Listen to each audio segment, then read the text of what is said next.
Assalamualaikum warahmatullahi wabarakatuh. Salam sejahtera, salam sehat untuk kita semua, terutama pada para pendidik, para peserta didik, dan para insan yang berhubungan dengan pendidikan.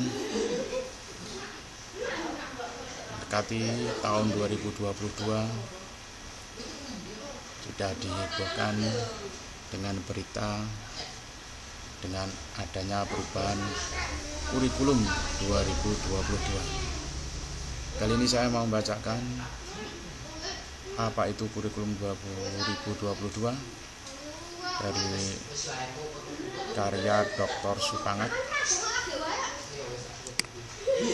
yaitu mengenal kurikulum prototipe bagi sekolah dan guru, di mana para pelajar Indonesia yang notabene adalah pelajar Pancasila hendaknya satu, yaitu beriman, bertakwa kepada Tuhan Yang Maha Esa, berakhlak mulia. Dua, berkebinekaan global. Tiga, bergotong royong. Empat, kreatif. 5. Bernalar kritis. 6. Mandiri.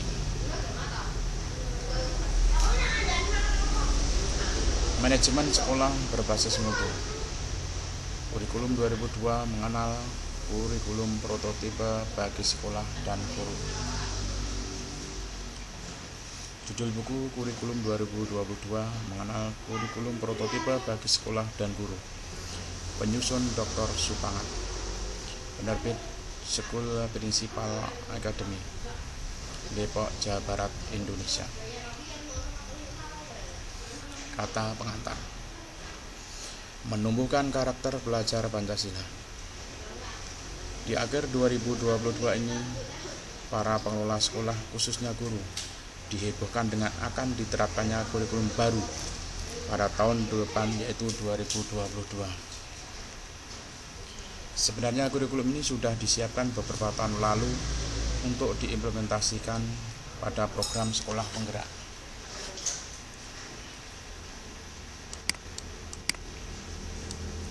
Buku sederhana ini ingin mengenalkan kurikulum prototipe 2022 kepada para kepala sekolah dan guru.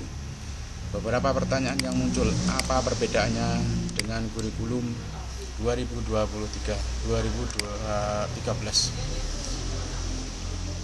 Bagaimana konsekuensi dan apa langkah yang harus dilakukan oleh sekolah, serta bagaimana persiapan guru dalam mendidik siswa sesuai dengan kurikulum tersebut. Depok, 8 Desember 2021, Dr. Supangat. Daftar isi. 1. Kata pengantar. 2. Daftar isi. 3. Kurikulum 2013 dan prototipe 2022. 4. Konsekuensi bagi sekolah. 5. Langkah konkret guru. 6. Penutup. Perbedaan kurikulum 2013 dan prototipe 2022. Kondisi pandemi dan kritik terhadap kurikulum 2013 yang menjadikan munculnya kurikulum ini. Hal ini bisa dilihat salah satunya mata pelajaran informatika yang awalnya bersifat pilihan di kurikulum 2013 menjadi wajib di kurikulum yang baru dan akan diterapkan mulai dari level SMP, karena kompetensi teknologi merupakan salah satu kompetensi penting yang perlu dimiliki oleh peserta didik pada abad 21, apalagi di masa pandemi.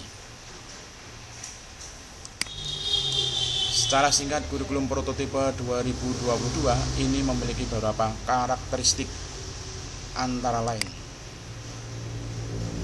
1. Pembelajarannya dirancang berbasis proyek untuk pengembangan soft skills dan karakter, iman, takwa, dan akhlak mulia, gotong royong, kebinekaan global, kemandirian, nalar kritis, kreativitas.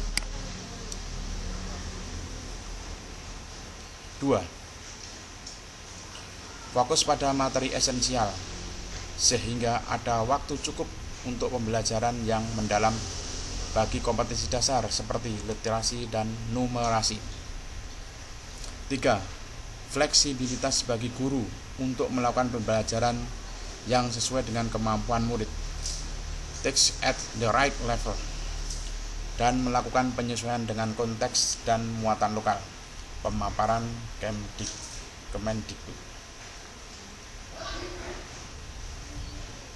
Perbedaan kurikulum 2013 dan 2022. Ada beberapa perbedaan antara kurikulum 2013 dengan kurikulum 2022. Prototipe antara lain: 1. Untuk level TK, pendekatan pembelajaran yang awalnya berbasis tema pada kurikulum 2013 berubah menjadi fokus literasi, buku yang digemari anak-anak pada kurikulum 2022 prototipe. 2. Untuk level SD, pelajaran IPA dan IPS yang awalnya dipisah pada kurikulum 2013 dirubah menjadi digabung menjadi IPAS, ilmu pengetahuan alam dan sosial, pada kurikulum 2 prototipe sebagai fondasi sebelum anak belajar IPA dan IPS terpisah di jenjang SMP. 3. Untuk level SMP, pembelajaran informatika pada kurikulum 2013 menjadi mata pelajaran atau mapel pilihan, sementara di kurikulum 2022 mapel informatika sebagai mata pelajaran wajib. 4. Untuk level SMA, di kurikulum 2013 siswa SMA masuk langsung memilih penjurusan, sementara di kurikulum 2022 siswa mengambil dan menentukan peminatan pada kelas 11 karena perlu berkonsultasi dengan guru PK, wali kelas, dan orang tua. Konsekuensi implementasi kurikulum prototipe di sekolah. Perubahan kurikulum dirasakan oleh pengelola sekolah seperti perubahan menteri. Setiap ada presiden baru yang menunjuk menteri baru, maka dipastikan ada perubahan kurikulum baru. Hal ini sudah maklum. Yang penting bagi sekolah adalah kejelasan apa yang harus dilakukan guru ketika memang terjadi perubahan dari kurikulum 2013 menjadi kurikulum 2022 prototipe ini. Jika dilihat pemaparan Kemendikbud, maka ada 2 kewenangan dalam kurikulum ini, yaitu kewenangan pemerintah pusat, yaitu 1. Membuat struktur kurikulum, 2. Merumuskan profil pelajar Pancasila, 3. Merancang capaian pembelajaran, dan 4. Memformulakan prinsip pembelajaran dan asesmen. Sementara sekolah atau satuan pendidikan memiliki kewenangan untuk menyusun visi, misi, dan tujuan sekolah, kebijakan sekolah terkait kurikulum, pembelajaran, dan asesmen yang memfokuskan pada implementasi baik dalam budaya sekolah maupun KBM dalam mewujudkan pelajar Pancasila. Dengan demikian, tugas pengelola sekolah hanya 1 yang diamanahkan oleh kurikulum prototipe 2022 ini, yaitu melakukan analisa dan menyusun kurikulum operasional satuan pendidikan dengan fokus pada menumbuhkan karakter pelajar Pancasila yang dalam bahasa kurikulum 2013 disebut menyusun KTSP buku 1, 2, dan 3. Pembuatan kurikulum operasional satuan pendidikan ini meliputi 1. Analisa konteks satuan pendidikan, 2. Merumuskan visi, misi, dan tujuan sekolah, 3. Pengorganisasian pembelajaran, 4. Rencana pembelajaran, 5. Pendampingan, evaluasi, dan pengembangan profesional, dan tentu lampiran-lampiran yang dibutuhkan. Pastikan dalam merumuskan kurikulum operasional sekolah harus memfokuskan pada implementasi baik dalam bentuk budaya sekolah maupun KBM untuk mewujudkan pelajar Pancasila yang meliputi 6 hal, yaitu 1. Beriman dan bertakwa kepada Tuhan Yang Maha Esa, yang diwujudkan ke dalam akhlak yang mulia, baik dalam beragama, akhlak yang baik kepada diri sendiri, kepada sesama manusia, kepada alam, dan kepada negara Indonesia. 2. Berkebinekaan global, yang untuk mencapai dengan menjadi pelajar Indonesia yang mengenal dan menghargai budaya, dapat berkomunikasi dan berinteraksi antar budaya, berrefleksi dan bertanggung jawab terhadap pengalaman kebinekaan serta berkeadilan sosial. 3. Mandiri, di mana pelajar Indonesia perlu memiliki kesadaran akan diri dan situasi yang dihadapi serta memiliki regulasi diri. 4. Bergotong royong, yang untuk mewujudkannya dengan melakukan kolaborasi, memiliki kepedulian yang tinggi dan berbagi dengan sesama. 5. Bernalar kritis, cirinya pelajar Indonesia perlu memperoleh dan memproses informasi serta gagasan dengan baik, lalu menganalisa dan mengevaluasinya, kemudian merefleksikan pemikiran dan proses berpikirnya. 6. Kreatif, adalah pelajar yang bisa menghasilkan gagasan, karya, dan tindakan yang orisinil, memiliki keluasan berpikir dalam mencari alternatif solusi permasalahan. Paradigma guru dalam menerapkan kurikulum prototipe. Ki Hajar Dewantara mengatakan bahwa pendidikan berhamba pada anak, atau juga bisa disebut pendidikan yang berpihak pada peserta didik. Dengan demikian, proses pendidikan harus difokuskan pada anak didik, bukan fasilitas, keinginan pimpinan lembaga, bahkan bukan juga kurikulum. Maka pendidikan menurut Ki Hajar menuntun segala kodrat yang ada pada anak-anak agar mereka dapat mencapai keselamatan dan kebahagiaan yang setinggi-tingginya, baik sebagai manusia maupun sebagai anggota masyarakat. Dengan demikian, guru harus memperhatikan capaian, tingkat kemampuan, kebutuhan peserta didik sebagai acuan untuk merancang pembelajaran yang intinya pembelajaran harus berpusat pada peserta didik. Teaching at the right level, TRL.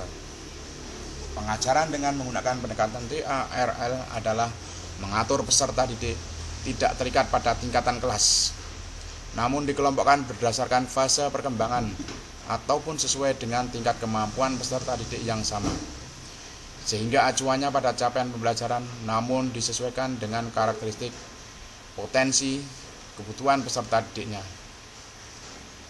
Demikian pun dengan hasil belajarnya juga ditentukan oleh berdasarkan evaluasi pembelajaran sesuai dengan fase atau levelnya. Peserta didik yang belum mencapai capaian pembelajaran di fasenya akan mendapatkan pendampingan oleh pendidik untuk bisa mencapai capaian pembelajarannya. Dalam pelaksanaannya terdapat beberapa tahapan sebagai berikut. 1. Tahapan assessment, yaitu dengan mengenali potensi, karakteristik, kebutuhan, tahap perkembangan peserta didik. 2. Tahapan perencanaan, yaitu menyusun proses pembelajaran yang sesuai dengan data assessment, termasuk pengelompokan peserta didik dalam tingkat yang sama dan juga menyusun pembelajaran yang sesuai dengan capaian ataupun tingkat kemampuan peserta didik yang merupakan pusat utama pembelajaran. 3. Tahapan pembelajaran. Selama proses pembelajaran ini perlu dibuat adanya asesmen berkala untuk melihat proses pemahaman murid, kebutuhan, kemajuan selama pembelajaran, dan juga melakukan proses evaluasi ketercapaian tujuan pembelajaran di akhir suatu pembelajaran. Biasanya dalam bentuk proyek. Pembelajaran proyek. Pembelajaran proyek ini juga dikenal PBL, Project Based Learning, yang merupakan pemberian tugas kepada siswa yang harus diselesaikan dalam periode dan waktu tertentu, mulai dari perencanaan, pengumpulan data, pengorganisasian, pengolahan, dan penyerahan produk. Beberapa untuk model produk dari PBL dapat dikelompokkan dalam 3 model, yaitu 1. Produk karya teknologi, yang salah satu bentuknya membuat animasi atau video. 2. Produk karya tulis, seperti membuat laporan hasil pengamatan. 3. Produk prakarya, Contohnya membuat miniatur rumah dari barang bekas. Untuk proses evaluasi juga bisa dilakukan dengan 3 model penilaian, yaitu Assessment of Learning, Assessment for Learning, dan Assessment as Learning. Penutup, kurikulum prototipe 2022 dalam mensukseskan implementasi kurikulum 2022 ini ada 2 hal yang perlu dipastikan keterlaksanaannya, yaitu 1. Apa yang harus dilakukan sekolah, di mana sekolah mampu dengan baik membuat kurikulum operasional satuan pembelajaran. 2. Apa yang harus dikuasai guru, yaitu mau berubah dengan paradigma baru dan menguasai minimal 2 model pembelajaran, yaitu Project Based Learning atau PBL dan Teaching at the Right Level TARL. Semoga buku sederhana ini memberi gambaran umum dan singkat tentang kurikulum 2022 prototipe. Semangat menyosong kurikulum 2022 prototipe. Sukses selalu untuk insan pendidikan. Sekian, assalamualaikum warahmatullahi wabarakatuh.